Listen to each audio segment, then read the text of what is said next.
I had a 4 and a 6-year-old. I was the primary breadwinner. We had just bought a new house a year prior to this.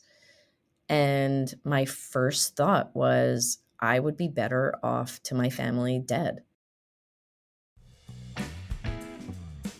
There are times in our lives that change the way we see the world. Navigating these challenges can take insight, trusted confidants, or even a coach. Let's explore those moments. In this companion podcast to RX for Success, we will discover ways to learn and write our own success stories together. I'm Dr. Dale Waxman, a physician coach with MD Coaches, and this is Life-Changing Moments.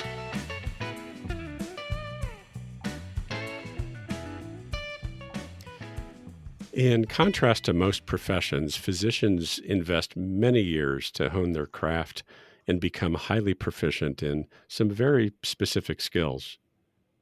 What happens if suddenly one cannot perform those skills? This is what happened to our guest today, Dr. Stephanie Pearson.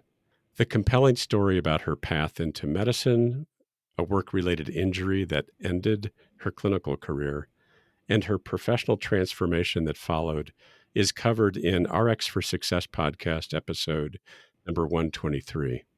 I invited Dr. Pearson back to explore more deeply these profound inflection points in her life and how she progressed and changed through them. Stephanie, welcome to Life-Changing Moments. Hi, thanks for having me. Thanks for coming back and allowing us to kind of explore a little bit deeper some of these pretty significant shifts that you underwent during your trajectory and that course of your professional development and also your illness. And I was just curious. I know that that's recounted in longer narrative in the RX for Success podcast, but I wonder if you could just kind of bring us up to speed with the recounting of your story. Sure. So I started my clinical career in 2005 as an OBGYN. Unfortunately, I was kicked in the shoulder during a difficult patient delivery in December of 12 and ended up developing a frozen shoulder from a torn labrum. I had surgery in December of 13 and went to sleep getting told I'd be back to work in 12 weeks. And I woke up getting told that my clinical career was probably over. I have not regained full range of motion. I have nerve damage, chronic pain issues, and have not been cleared to do OB or operate. I had been cleared to do office GYN as tolerated and thought that that's what I would be doing. And unfortunately, not so. The day that my FMLA was up, I received a termination letter. And that really started my journey. Not what I thought I was going to be doing, turning 40. And I had always thought that I would be, that 80-year-old physician getting whispered to that maybe it was time to retire, or that maybe I'd leave in some, fantastical, I'd have an MI at the OR table or something like that. And that's really how it all started, or I guess ended. I don't know. It depends on how you want to look at it right now. Yeah, there's both endings and beginnings here, aren't there? Yes. Yeah, and if there's a story that illustrates the title of this podcast any better than yours, I don't know if that waking up from surgery was a major life-changing moment for you. That is an understatement. Although I don't think I appreciated it then. I still had anesthesia on board. It was probably honestly, I don't think it really hit me until I got terminated, because up until that time, I really thought I was going back. I thought that I'd be welcomed back with open arms. I had been asked to be the chairperson prior to me leaving that August. And I didn't have a reason to think that that wasn't what was on the plan. I'd been talking to my partners, I'd been talking to the department chair. No one gave me any forewarning that I was getting terminated. And I think that it was the day that I got that letter handed to me by my post person that everything kind of came crashing down. Right. And that, one of the things that you talk about openly in the RX for Success podcast is how that affected you mentally. I mean, I don't think the metaphor of the rug being pulled out from under you is adequate enough to describe what that was like for you and the impact that it had on you. And do you mind sharing again the impact that that had on you? Yeah. I've been known to say thousands of times in the last 10 years that I really don't have any secrets. I feel like if I can help anyone by sharing my story, then something good's come out of this. And I really crashed hard in the beginning. I had a 4 and a 6-year-old. I was the primary breadwinner. We had just bought a new house a year prior to this. And my first thought was, I would be better off to my family dead.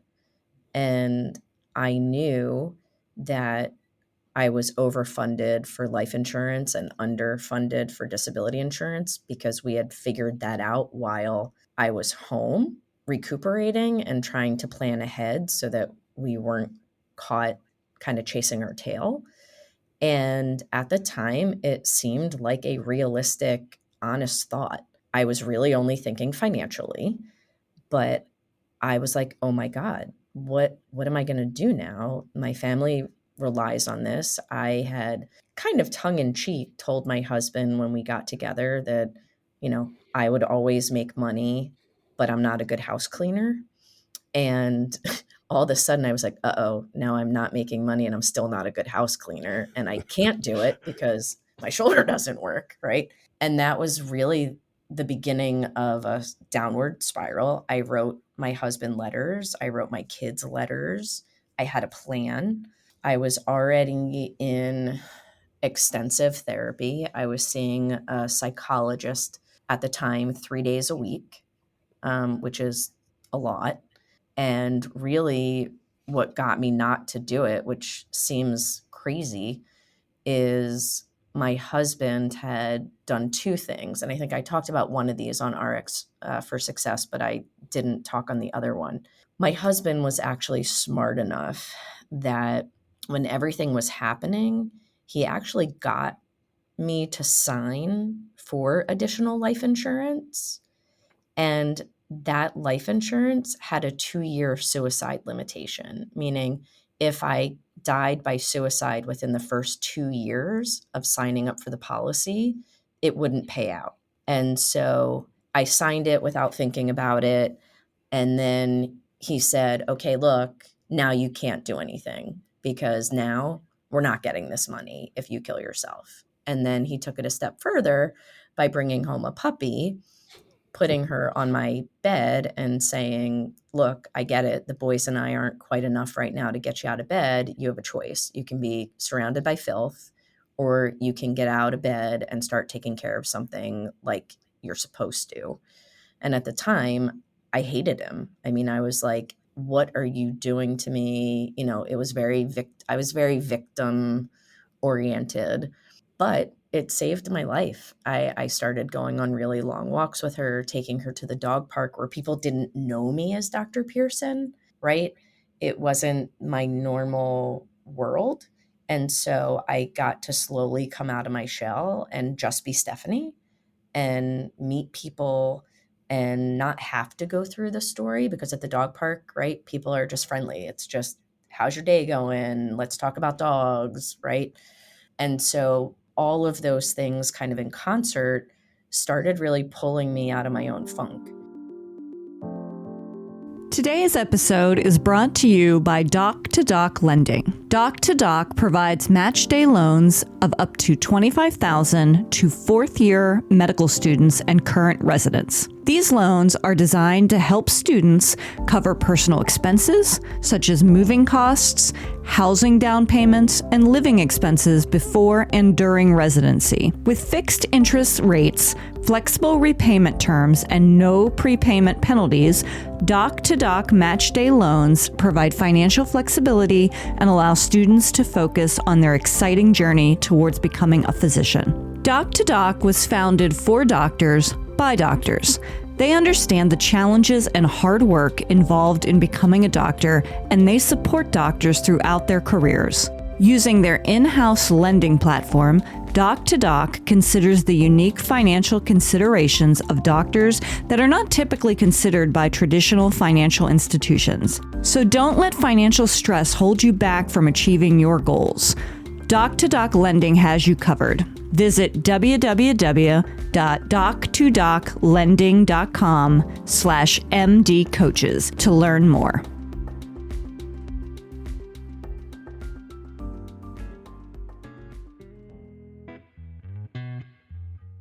Hi, I'm Rhonda Crow, founder and CEO for MD Coaches. Here on RX for Success, we interview a lot of great medical professionals on how they grew their careers, how they overcame challenges, and how they handle day-to-day work. I really hope you're getting a lot of great information.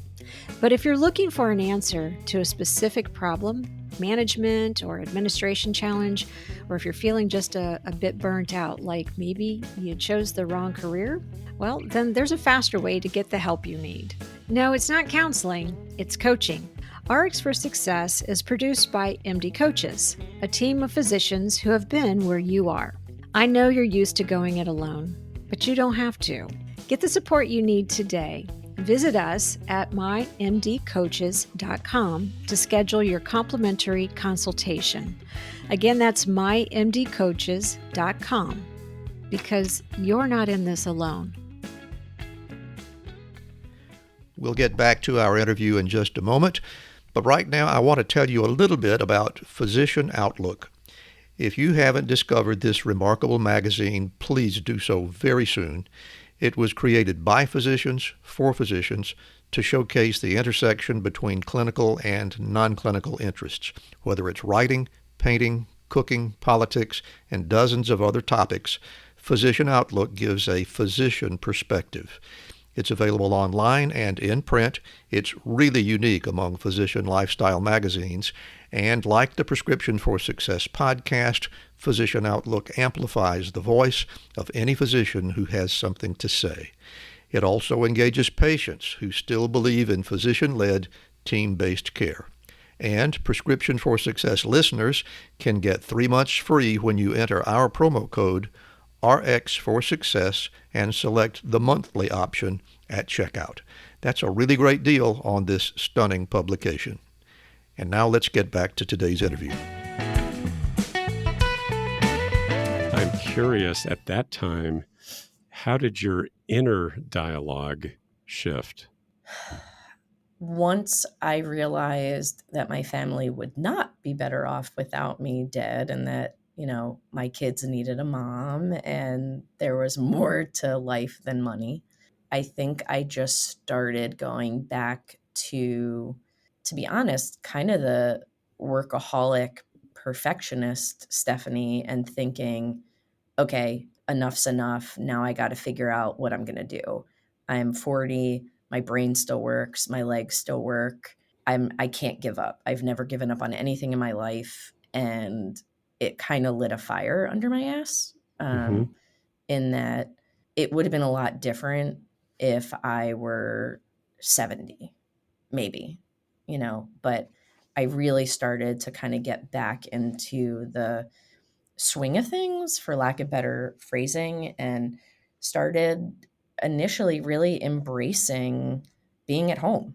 I started going to my kids' preschool and helping out there, and, you know, figuring out kind of other things that I could do, and reaching out to people and trying to gauge, right, what was there that I could do. And at the time, one of my partners was involved in a lawsuit, one of my first thoughts was, is there any way I can help him while I'm home? And I reached out to our lawyer, malpractice lawyer at that time, and he was all too happy to have me do research and review some medical literature and, lend my expertise to that. And I actually really enjoyed that line of work, but at least in Pennsylvania, and I don't know how it is around the rest of the country, but you essentially time out of being an expert witness. You have to have had physical patient interactions. So I was able to do that for a little while, but I eventually timed out. There's another chapter here, which we're going to get into in just a moment, about attending the Seek conference. But before we go into that piece, I want to play a little excerpt in a moment from our X for Success. Before we get to that, I just wonder if there's any suggestions or advice you have for people who may be going through similar circumstances as you had gone through with that very significant change with the disability. I'm not talking about insurance right now, just the No. mental piece. What was helpful for you aside? Not everybody has a wise husband. So, what thoughts do you have? I listen, my therapist was worth her weight in gold, understanding that that also costs money, right? So we were fortunate enough at the time that I could see her 3 times a week. And we eventually went down to 2 times, to 1 time once I was kind of off the ledge. I definitely think therapy, whether it's a psychiatrist, a psychologist, a coach, I don't care really, as long as there's somebody who is unbiased that you can just unload. And there were days where I would just sit there and cry for an hour, but it was a safe place to cry, right? I Mhm. didn't necessarily always want my kids to see it. So I think that's number one. I think number two is not hiding. It's putting yourself out there and talking to your friends and potentially your family, finding at least one or two people that you can really confide in. And I will tell you, that was also not super easy. My physician friends were actually some of the meanest when everything went down.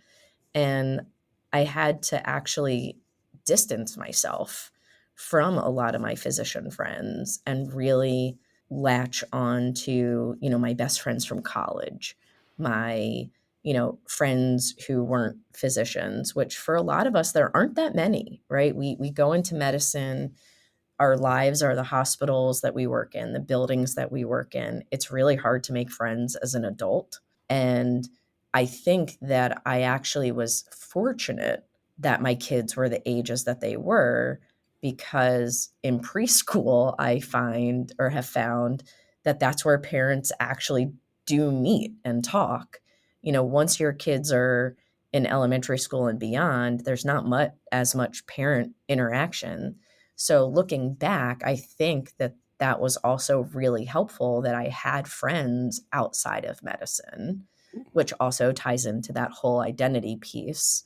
And I do think that animals are the best therapy in the world, whether you're able to go to an SPCA and just play with animals for a little while, or you have the ability to adopt, whether it's a cat, a dog, a ferret, I don't care.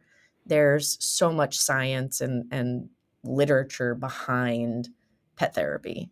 I think that that was probably the biggest thing for me, to just get out of my own head and out of my own, it's going to sound so hokey, but like out of my humanness to take care of an animal. That it's unsolicited, unconditional love. Yeah, that's awesome. So thank you for that. There's some wise words in there. We are, after all, social. One of the things I think one of the things that's also true. The converse of what you just said is isolation, which is very damaging in the situation that you're in. So really forcing yourself to reach out for the therapist and forcing yourself to connect with other parents of preschoolers and having to take your dog for a walk Yeah. forces you to be social. And so I just wanted to kind of underline that, underscore that for our listeners. And I started a secret Facebook group at the time called Physicians for Physicians, which started out really because I needed a sense of community and I knew other docs were out there. And so it's a space for physicians who, because of injury or illness, have had to change their scope of practice or leave medicine. And it was one of the most helpful groups because it was other people that got it. And basically, I went into various social networks that I had and just said, hey, this is something I'm doing. If you would like to be in it or you know somebody that would like to be in it, feel free to reach out to me. And we have over 500 members. I know it's not as big as other Facebook groups, and I hope it's never as big as some other Facebook groups, but it's been incredibly helpful and supportive in knowing that you're not alone. Yeah, that's awesome. That's great that you put that out there, so that people do feel that. Well, I want to fast forward, because what we also want is, what's, sort of the next chapter for you. And then I think what's important for listeners to hear is how to then, what's the next navigation with all the things that you have, all the great skills that you've acquired. So you found yourself at a conference called Seek, which, as I understand it, is around physicians doing things that are not necessarily clinical medicine. And I'm just going to play an excerpt from our X for Success, where you talk about what your process was there. And nothing there really resonated except something that one person said. So none of the jobs were like calling to me, but one of the physicians said two things. She said, you need to figure out what you're passionate about. And she said, everyone has knowledge that other people could benefit from. And I really latched on to those two thoughts and wrote them down and went home and talked to my husband about it. And we were like, okay, what am I passionate about?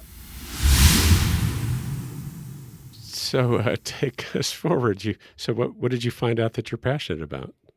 Couple of things. I realized that I still had the passion for teaching and education. When I was a resident, I loved teaching med students. And when I became an attending, I loved teaching residents who wanted to learn. And so I wrote down teaching education, right? And I wrote down that on one side of the paper, right? And then on the other side, I was like, okay, well, what can I educate people about? What can I teach people? And at first, I was stuck in science mode, right? And thinking about OBGYN particularly. And for a while, I helped one of the area residency programs with their simulation stuff and really liked it, but I didn't think it was going to be a full-time job. And I was thinking forward, right? And then maybe a few months later, I realized I had an epiphany that, wow, I've really learned a lot about this whole insurance thing. And I can't be the only person that felt taken advantage of. And I can't be the only person who wasn't helped when they needed help. And I started lecturing to area residency programs. I reached out to my friends in the area and said, hey, look, you guys know what happened to me. And I think this is really valuable. And I think this is really important. We weren't taught this 20 years ago. And I started doing it. And at first wasn't making any money doing it. So I was still doing other things. And then at some point, and I really don't remember the timeline, but my husband and my now business partner, two different people, got together and basically thought, okay, I'm doing these lectures and I'm sending people to you. maybe there is a space here for me. And it was my husband's idea. It wasn't my idea. I actually thought it was the dumbest idea I'd ever heard because I don't consider myself a salesperson. And he was like, right, but that's what's good about you is you are no nonsense and you are being educational and you're not a sleazy salesperson. And so, that became kind of my North Star, right? I was like, all right, maybe we are going to change the way that this industry is. And that was really what kind of got me going. It was somewhat altruistic and somewhat cathartic. Every time I tell my story, it got easier to tell. And I didn't end up in tears and I didn't end up depressed for days. It became part of who I was now, right? And that piece was incredibly helpful for me from both an emotional and physical health standpoint. And I really set out to be the best. And I don't mean that to sound trite or egotistical. It just kind of fell in line with how I was in my previous life, right? Like I wanted to be the best OBGYN. I wanted to have the best surgical skills. So now I just translated that to, okay, I really want to be the best in the industry and I want to change how the industry treats physicians. And so it just, I don't want to say it all fell into place, but it kind of all fell into place. It just wasn't an overnight fall into place. Yeah, there's parts of your story here after that Seek conference that are intentional. I heard sort of listing what am I passionate about, and there are other parts of it that are organic, like some things just sort of Yes. showed up for you, and then you said, "Let me go in this direction." And I wonder if you can talk about what that's like to have opportunities show up and for you to go ahead and say, maybe I should kind of go there. It's exciting and terrifying all at the same time. There have been multiple times in my life where I have said, okay, I'm giving up and over to the universe, and I'm not going to second guess when things are presented to me. I think that a lot of times, and I don't know if this is just physician centric or human centric, that we end up second guessing what's been presented to us and we don't see the value in what's there, right? The old adage of it's right in front of you, right? And so this was another period in my life where I was like, okay, you know what? I'm surrendering to the universe and I'm really going to look at what's coming my way and I'm going to go with it. And again, this wasn't the only thing that came into my lap at that time. There were a couple of other things. Someone had reached out to me about biotech consulting, and I was like, sure, right? I just threw my hat in the ring. If things came my way, I said, I'm at least going to try them out and see what feels right. And there's something really freeing about that. And there's something mildly terrifying of trying something new and not knowing if I was going to fail or succeed.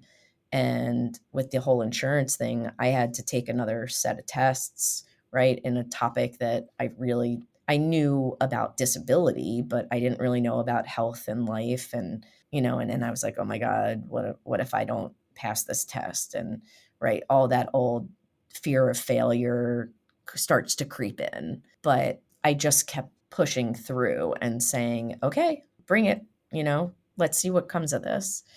And the insurance thing is what really ended up resonating and sticking. And people started reaching out to me for my advice. And people started reaching out to me to look at their stuff. And I was like, oh, all right, this is what she meant when she said everyone has information that someone else would deem valuable. And so that was really that pivotal moment where I was like, all right, I think I'm onto something here. Yeah, it's awesome. And, it sounds like it's not just that people see the value in coming to you for assistance, but there's some passion that you have for this that you didn't have for some of the other opportunities that were presented to you. Oh, absolutely. And that was part of that second kind of epiphanial piece of what feels right, right? What aligns with what my internal values